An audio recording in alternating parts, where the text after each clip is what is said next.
it's taken a while for the Maximals to kind of come to the big screen. What was it about this film that at this time that kind of made it the time for them to come, and what were the biggest challenges? Well, there's two challenges with the Maximals. One's technological and one is storytelling. We've always wanted to do something with them, but you have to come up with a story that, from a storytelling point of view, is organic. You got to get them to the jungle. So we had to come up with a story that forces you into the jungle because they can't hide in the city. So I'd say that was the big challenge from a storytelling point of view. And technologically, because they are part organic and part robot, the fusion of those two things can look really fake if you don't get it right, and it really puts a lot of pressure on visual effects. Yeah. Across the kind of 7 Transformers films, we've seen a lot of brilliant locations, Stonehenge being one, and I think this film, the Machu Picchu scene, is incredible. What was it about? I mean, maybe the answer is obvious, but what was it about Machu Picchu which made you want to? It is, first of all, it's something I always wanted to go to, but it's majestic, and this story is about underlying the story is how do cultures get along, in a sense, and there's an ancient culture that has disappeared, maybe because it didn't get along so well with what was happening in the world, So, but first and foremost, it is one of the wonders of the world. Yeah.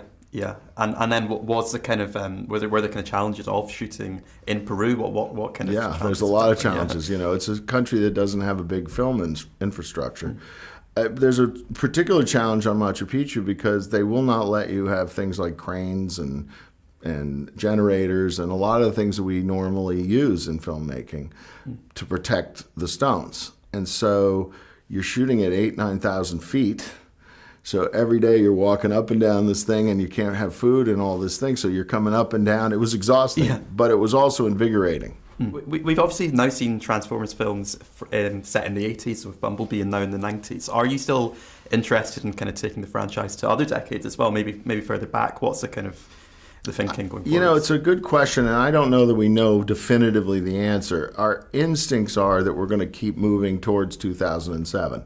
So what does that mean? We don't know yet. There's a reason we picked 94, partly because it was that seminal year in hip-hop. We were going to do the 90s. We were going to do something. So I think we'll still be in the 90s, but we'll see.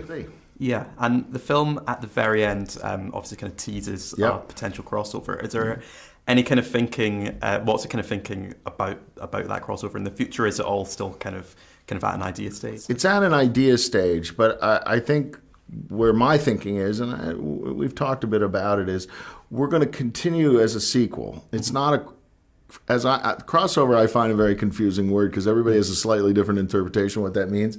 So what I'll say is this is a film that's going to continue this story with the Maximals, with the Autobots, and now it's going to bring in some G.I. Joe characters. Okay, yeah. And obviously Michael Bay, no longer directing these films, is one of your kind of fellow producers, but have you kind of enjoyed seeing different directors kind of follow in his lead in a sense, and has he kind of enjoyed that experience? I think he has. I think anytime you've directed 5 films, I think you've had enough of that series. Not that he doesn't love it and all that. It's just creatively you want to do something different, and each director brings their own point of view and a different perspective on it. And so one of our objectives is to have the audience feel like they're having a new experience, and part of that is the director's perspective.